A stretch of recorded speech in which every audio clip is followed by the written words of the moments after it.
À 4h18 du matin, Minneapolis reposait sous un profond silence hivernal, celui qui protège habituellement une ville avant l'aube.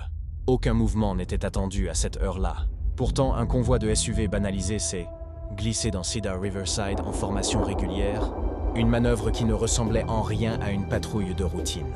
Les portières se sont ouvertes et plus de 120 agents fédéraux ont posé le pied sur le bitume gelé avant de se déployer dans les rues étroites de l'une des plus grandes communautés somaliennes du pays.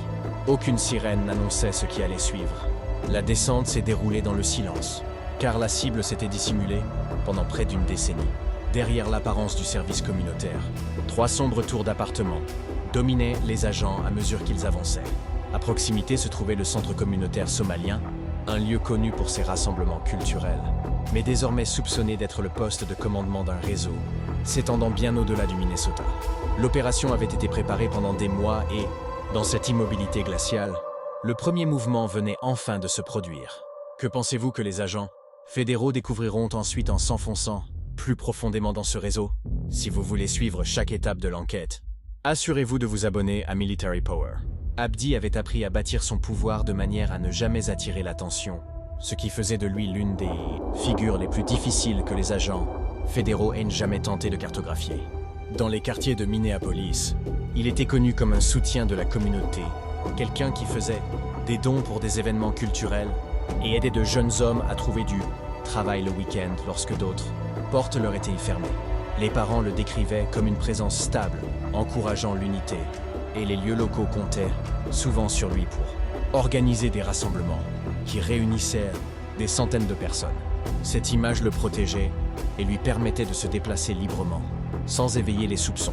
Tout ce qu'il faisait en public créait un bouclier qui dissimulait la structure opérant derrière lui. Sous ce bouclier se trouvait un réseau qui ne ressemblait pas à un gang au sens traditionnel. Il ne reposait ni sur la violence de rue, ni sur des couleurs, ni sur des démonstrations visibles de force. À la place, il utilisait de petites entreprises qui paraissaient inoffensives. Les enquêteurs ont ensuite confirmé que 27 sociétés étaient liées à Abdi.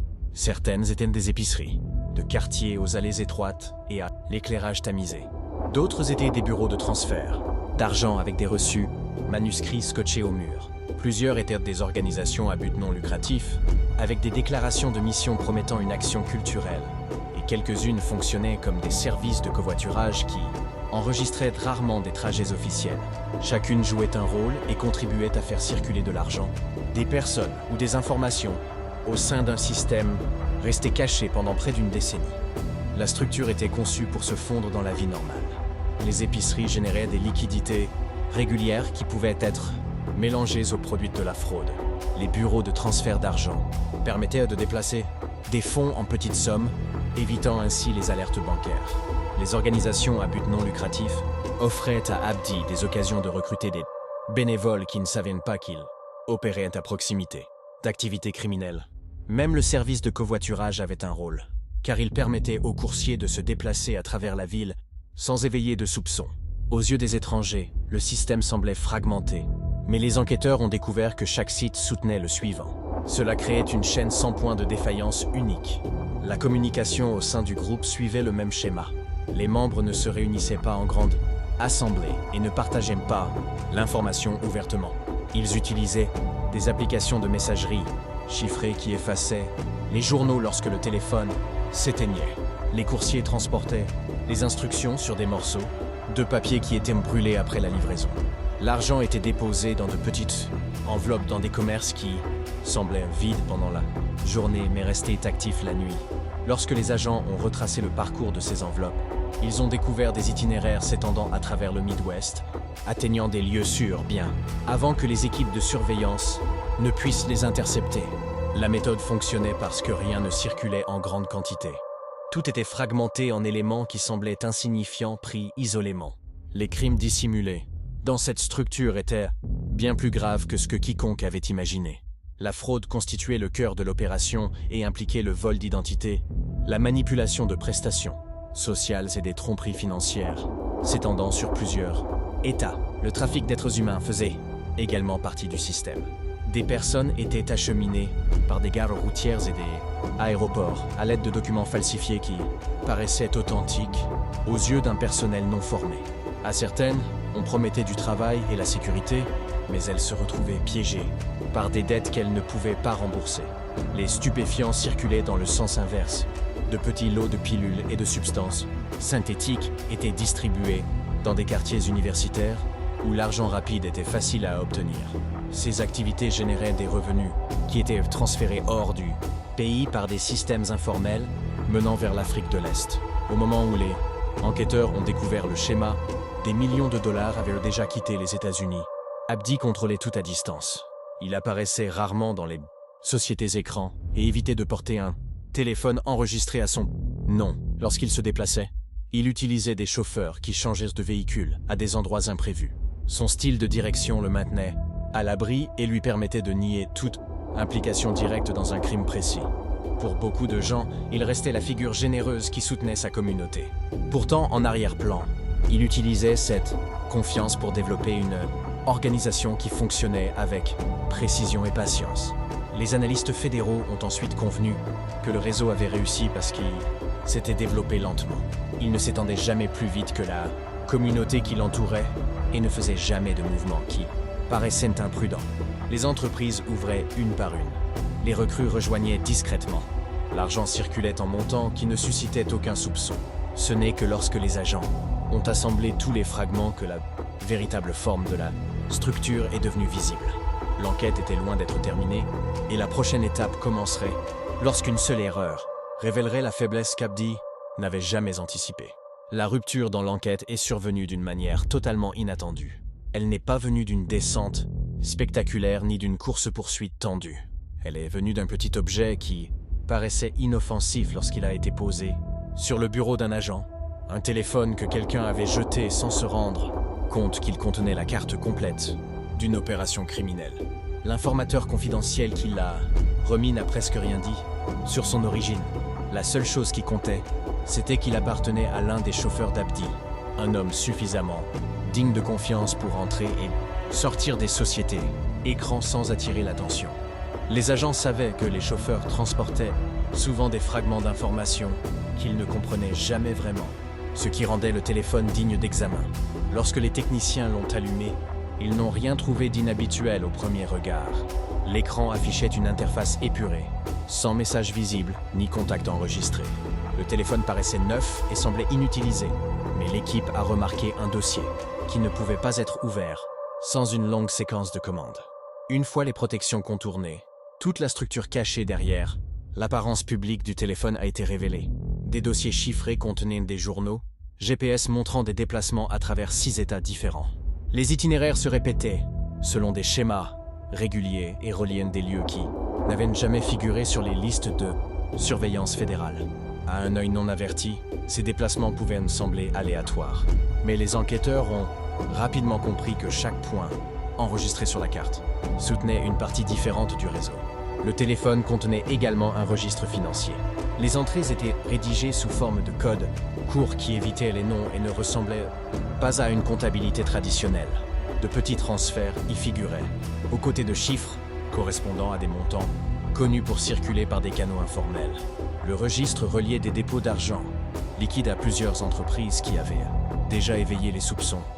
Lorsque les agents ont comparé les codes aux alertes bancaires collectées au cours de l'année écoulée, ils ont découvert des séquences correspondantes reliant le système d'Abdi à des activités en dehors du Minnesota. Le lien le plus solide pointait vers des transactions ayant franchi la frontière canadienne avant d'être redirigé vers l'Afrique de l'Est, où l'argent disparaissait des registres officiels. Il y avait encore davantage de choses dissimulées sous le registre comptable. Une liste de contacts sans nom enregistrés était intégrée dans une section protégée de la mémoire du téléphone. Chaque entrée n'apparaissait que sous forme de chiffres, mais un recoupement a révélé que plusieurs appartenaient à des individus déjà inscrits sur la liste de surveillance du Department of Homeland Security. Certains avaient été signalés pour des voyages passés vers des régions connues pour leur réseau de trafic. D'autres avaient tenté d'entrer dans le pays sous des identités différentes. Leur présence sur le téléphone indiquait qu'ils n'étaient pas de simples associés lointains, mais des éléments actifs d'un système reposant sur une coordination transfrontalière. Une fois toutes les données rassemblées, les agents ont enfin discerné la structure qu'ils recherchaient. Les itinéraires figurant dans les journaux GPS reliaient 14 maisons sûres dispersées à travers le Midwest. Ces lieux n'étaient signalés par aucun panneau et n'étaient pas connus pour des activités suspectes. La plupart ressemblaient à des appartements ordinaires situés dans des quartiers calmes. Les codes financiers remontaient à 9 sociétés écrans. Ces lieux servaient de façade publique au réseau et fournissaient des flux de revenus réguliers pouvant être mêlés aux profits criminels. 4 cellules de transport ont été identifiées grâce au schéma de déplacement. Les chauffeurs tournaient sur ces itinéraires afin de limiter les risques de détection. Au sommet du système se trouvaient 6 individus apparaissant régulièrement dans les données. Ils communiquaient de manière indirecte et ne se retrouvaient jamais au même endroit. Pourtant, l'analyse des schémas montrait clairement qu'ils formaient le niveau dirigeant. Le téléphone n'avait jamais été destiné à survivre. Ce n'était qu'un outil utilisé par quelqu'un qui pensait ne jamais attirer l'attention. Le fait qu'il se soit retrouvé entre les mains des enquêteurs est devenu le tournant dont l'affaire avait besoin. Un appareil assez petit pour être ignoré s'est révélé être la clé qui a exposé une structure cachée, construite avec patience et calcul. Cette découverte a fait entrer l'enquête dans sa phase suivante et a préparé les agences fédérales à l'action coordonnée qui allait suivre. La décision de lancer l'opération n'a été prise qu'après que les enquêteurs ont été certains d'avoir mis au jour suffisamment d'éléments du réseau pour justifier une frappe coordonnée. Au début de l'année 2025, les hauts responsables ont convenu qu'attendre plus longtemps risquerait d'entraîner la perte de preuves. Les données récupérées sur le téléphone abandonné montraient à quelle vitesse les informations pouvaient disparaître si le groupe percevait un danger. Cela a poussé les dirigeants fédéraux à approuver une action multi-État, nécessitant précision, discrétion et un contrôle absolu du calendrier. Une fois l'ordre donné, les préparatifs ont avancé sans la moindre hésitation. Les équipes ont examiné les plans des bâtiments, étudié les schémas de communication et répété des déplacements qui devaient se produire exactement au même moment dans plusieurs villes. L'opération impliquait 620 agents fédéraux affectés à 4 sites principaux. Minneapolis était le centre de l'action, car elle abritait le pôle de la communauté somalienne, ainsi que plusieurs sociétés écrans liées au niveau dirigeant. St. Paul comprenait des maisons sûres, recevant des déplacements fréquents de la part de coursiers. Mano et Rochester ont été choisis parce qu'elles faisaient partie des itinéraires de transport identifiés dans les journaux GPS. Chaque ville nécessitait sa propre structure de commandement, et chaque commandant suivait un calendrier ne laissant aucune place à l'erreur. Si une équipe intervenait trop tôt, elle pouvait alerter les autres. Si elle intervenait trop tard, elle risquait de permettre aux suspects de détruire des preuves. Le succès de l'opération dépendait d'une synchronisation totale. La première phase a commencé avant l'aube, lorsque des drones ont pris leur envol au-dessus du centre somalien. Ces appareils étaient équipés de capteurs thermiques capables de détecter la chaleur corporelle à l'intérieur du bâtiment. Les agents observaient les écrans tandis que des silhouettes se déplaçaient dans les étages inférieurs. La présence de plusieurs individus confirmait que le site était actif. Des équipes de surveillance dans d'autres villes ont transmis des confirmations similaires depuis des maisons et des commerces liés au réseau. Une fois toutes les cibles localisées, les unités de commandement ont donné le signal de mobilisation. Les équipes d'assaut se sont approchées de leur point d'entrée en silence. À Minneapolis, des agents se dirigeaient vers l'entrée principale du centre communautaire pendant qu'une autre équipe s'approchait d'une porte de service à l'arrière du bâtiment. L'objectif était de contrôler tous les accès avant que quiconque à l'intérieur ne puisse réagir. À St. Paul, les équipes se sont positionnées devant des maisons sûres situées dans des quartiers calmes où la plupart des habitants dormaient encore. À Mano et à Rochester, les agents se sont dispersés dans les parkings et les ruelles à proximité des sociétés écrans. Chaque mouvement était exécuté avec une lenteur disciplinée afin de ne pas alerter les guetteurs. Lorsque l'ordre final est arrivé, les assauts ont eu lieu presque simultanément. Des outils en métal frappaient les portes. Les charnières cédèrent. Les agents pénétraient à l'intérieur en formation serrée, leurs lampes torches perçant l'obscurité des couloirs. Les pièces étaient sécurisées une à une. Les personnes présentes étaient ordonnées de se coucher au sol et neutralisées avant même de comprendre ce qui se passait. Les enquêteurs se concentraient sur la récupération des ordinateurs portables, téléphones et supports de stockage avant que quiconque ne puisse y accéder. Dans plusieurs lieux, ils trouvèrent des ordinateurs encore en marche, comme si quelqu'un avait tenté de réagir, mais avait été dépassé par la rapidité de l'intervention. La fouille de chaque étage suivait une séquence parfaitement rodée. Les équipes balayaient les couloirs, vérifiaient les salles de stockage et sécurisaient les escaliers. Dans le centre communautaire, l'opération se déroulait avec une rapidité remarquable. En quelques minutes, les agents contrôlaient chaque niveau du bâtiment. Les bureaux étaient scellés, les cartons étaient retirés des étagères, les documents étaient placés dans des sacs de preuves et transportés à l'extérieur. Pendant ce temps, les équipes de criminalistique numérique copiaient les données des appareils sur place pour éviter tout effacement à distance. Le même schéma se répétait dans les autres villes. Les planques étaient vidées, les sociétés écrans étaient fouillées du comptoir aux arrière-boutiques. Aucun endroit n'était laissé de côté. L'ampleur de l'opération se révélait alors que les camions s'alignaient pour transporter les preuves. Les agents transportaient des conteneurs remplis de documents et des sacs contenant des appareils électroniques. Des témoins observaient depuis les fenêtres tandis que les véhicules fédéraux envahissaient les rues. Bien que les perquisitions aient été menées rapidement, elles ont révélé l'ampleur du réseau et la quantité d'informations accumulées au fil des années.